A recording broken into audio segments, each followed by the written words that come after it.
열왕기상 45번째 시간입니다. 오늘은 열왕기상 결론으로서요.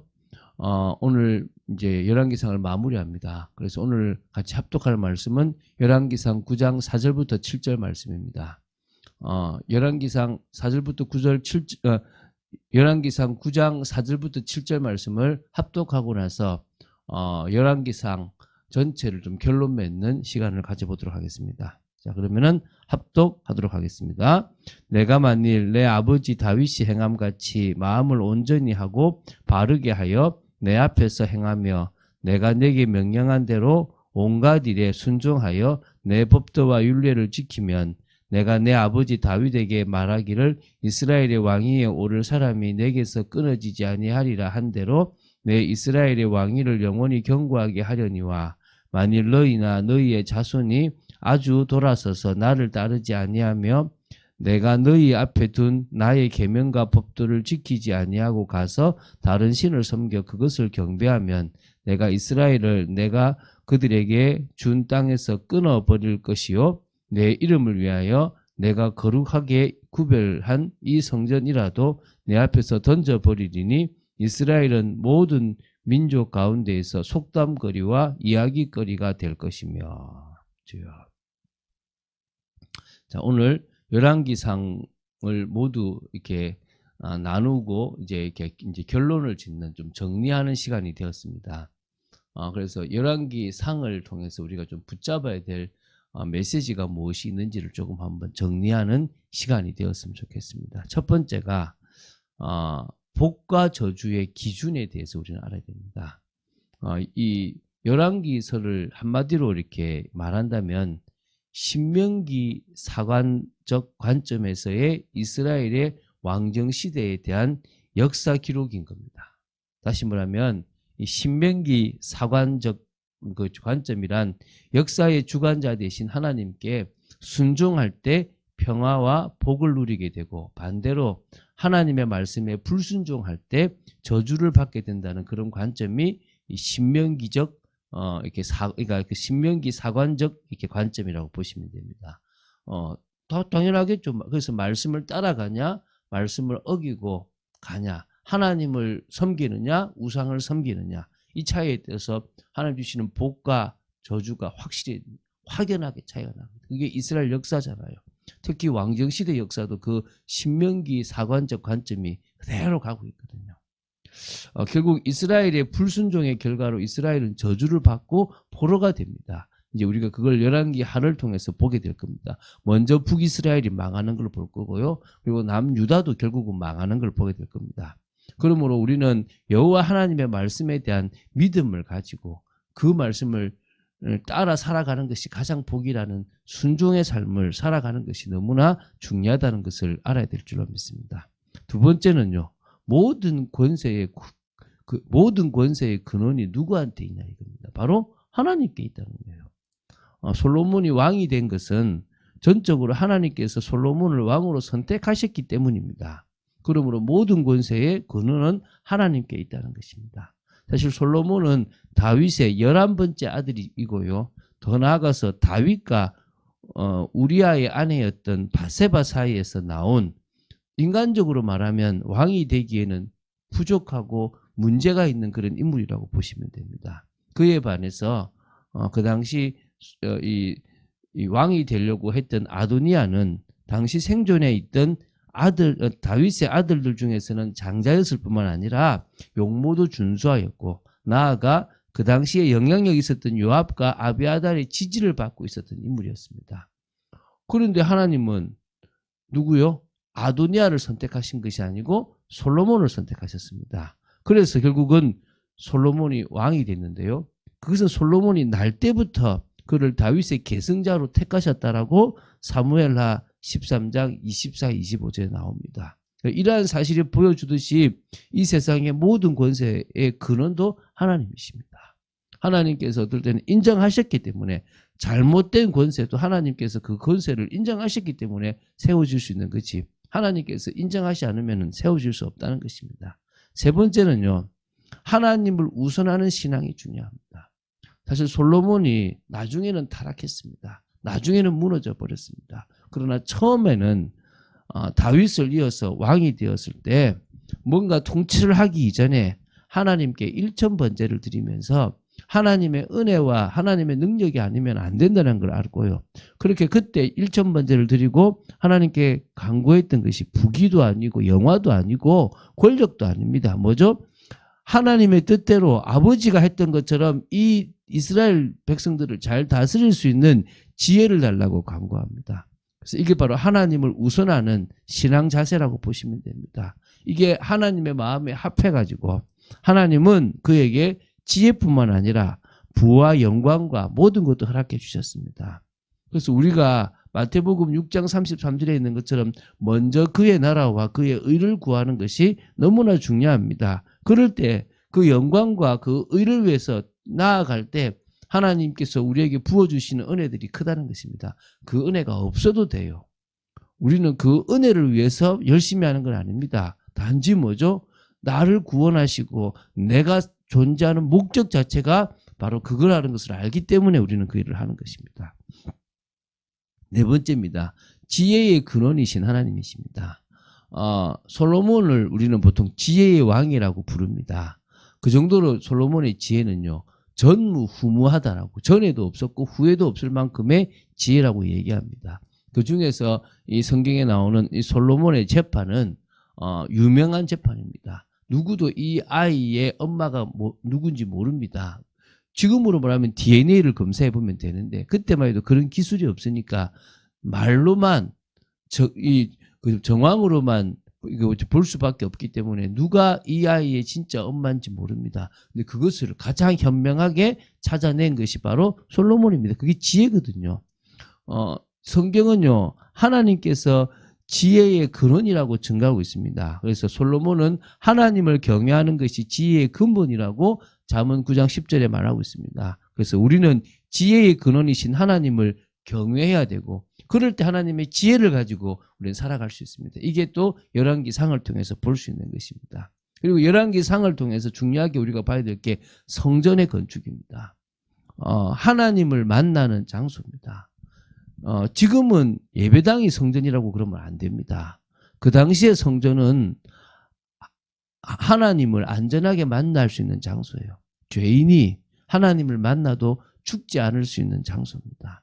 그 장소에 하나님이 택하신 제사장들을 통해서만 우리는 하나님을 만날 수 있고 우리의 죄를 사함받을 수 있었다는 것입니다. 그게 바로 성전입니다. 지금은 그 성전이 예수 그리스도로 완성이 되었기 때문에 예수 그리스도께서 성령으로 우리 속에 오심으로 말미암아 우리가 성전이 되어졌다라고 고린도전서 3장 16절에 말씀하고 있습니다. 그래서 저 예배당을 성전 건축이라고 생각하면 안 되고 이미 우리 몸을 지어 나가는 것이 성전이고 또 다른 사람의 몸에 우리는 성전을 지어 나간다라고 보시면 되겠죠. 근데 그때만 해도 이 성전 건축이 이스라엘에게는 되게 중요한 거였다고 보시면 됩니다.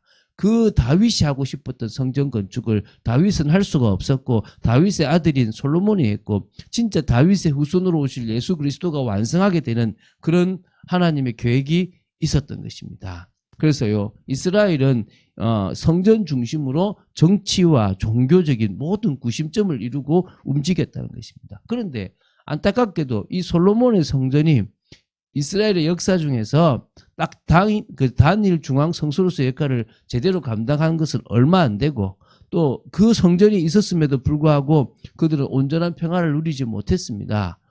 그래서 그 성전은 역시 뭡니까? 한계가 있고 예수 그리스도를 통해서만 완성되어질 수 있다는 걸 우리는 보고 있습니다. 또 인간의 한계와 연약성을 우리는 볼 수 있습니다. 솔로몬 한 사람을 볼 때 보십시오. 솔로몬이 분명히 하나님을 향한 믿음과 또 정말 전적인 의뢰를 가지고 나아갔던 중요한 인물입니다. 그리고 그래서 일천번제를 드릴 뿐만 아니라 모든 것을 하나님께 영광 돌리고 또 하나님이 원하시는 성전을 지었던 그런 인물입니다. 그런데 그가 너무나 많은 복을 받음으로 말미암아 결국 타락해 버렸어요. 결국 무너져 버렸습니다. 그 탁월한 지혜를 잃어버렸다고 볼 수 있겠죠. 그래서 결국은 이 솔로몬이 여자들에게 꾀임이 빠져서 우상에게 절을 하고 우상을 숭배함으로 말미암아 결국 하나님의 진노를 받아서 나라가 나뉘어지는 안타까운 일이 벌어집니다. 우리 인간은요, 늘 한계와 연약성을 가지고 있습니다. 그래서 하나님의 은혜 아니면 성령의 능력이 아니고서는 우리는 늘 넘어질 수밖에 없는 존재라는 사실을 기억해야 될 줄로 믿습니다.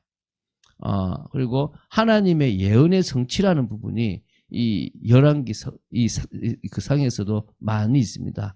이 솔로몬의 왕위를 계승하는 것도 이미 있었던 말씀이고요. 성전의 건축에 대한 부분도 있었고 왕국의 분열도 그 안에 있었고요. 여로보암의 북이스라엘 왕 즉위뿐만 아니라 파멸에 대한 것도 요시아가 앞으로 베델의 그 제단을 파괴할 거라는 것도 아합과 그 가문의 파멸이나 여러 가지 아람에 대한 이 북이스라엘 승리 등 모든 사건들을 하나님께서 대부분의 많은 사건들을 미리 말씀하시고 그 말씀 그대로 성취해 나가십니다. 이건 운명적이구나 그런 말을 하는 게 아닙니다. 하나님은 당신의 뜻을 쭉 이끌어 가시는데 그들의 잘못과 그들의 범죄를 통하여 심판하시고 진노하시면서 당신의 뜻을 이루어 가시는 살아계신 하나님이십니다. 우리는 그래서 역사의 주관자가 되시는 분이 하나님이라고 우리는 고백하고 있습니다. 그래서 우리는 하나님의 말씀에 기울여야 됩니다. 하나님의 말씀에 집중해야 됩니다. 그 하나님의 말씀을 제대로 알 때 우리는 앞으로도 우리가 뭘 향해서 달려나갈지를 알 수 있다는 것입니다. 8번째가요. 바른 신앙을 계속 전달해야 되는 것이 중요합니다.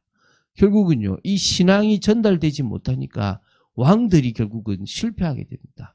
왕들이 실패는 곧 나라의 실패로 이어지고 나라의 분열로 이어지고 결국 그것이 어떻게 됩니까?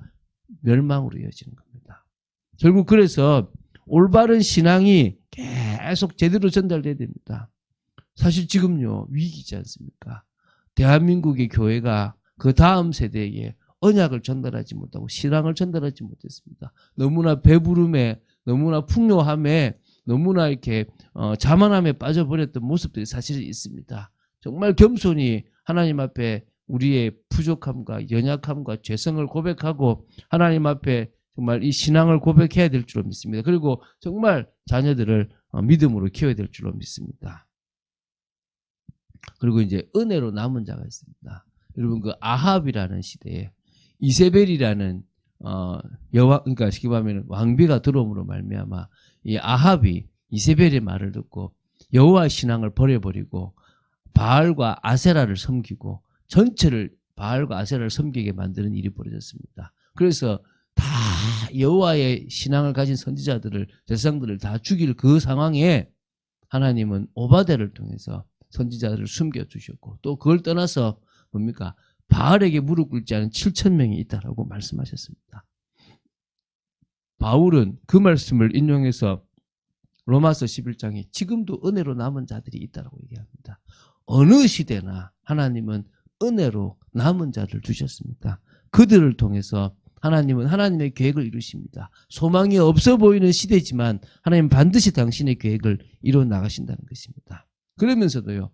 하나님은 마지막으로 회개한 자에 대해서는 하나님의 자비와 은혜를 긍휼을 베풀어 주신다는 것입니다.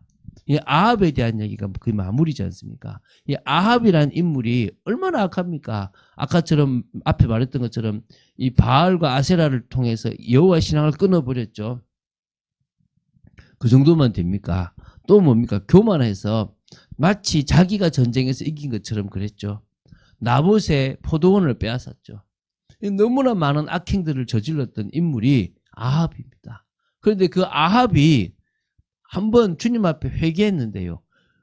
내 앞에 겸비하게 섰다라고 이렇게 말씀하시면서 자신의 때에 그 일어날 그 재앙을 유보시켜 주겠다고 그 아합의 시대 때 이것을 밀어주셨어요. 그 정도로 하나님은 뭡니까? 긍휼을 베푸십니다. 누구든지 주님 앞에 회개하면 그것을 아시고 다시 기회를 주시는 분이십니다.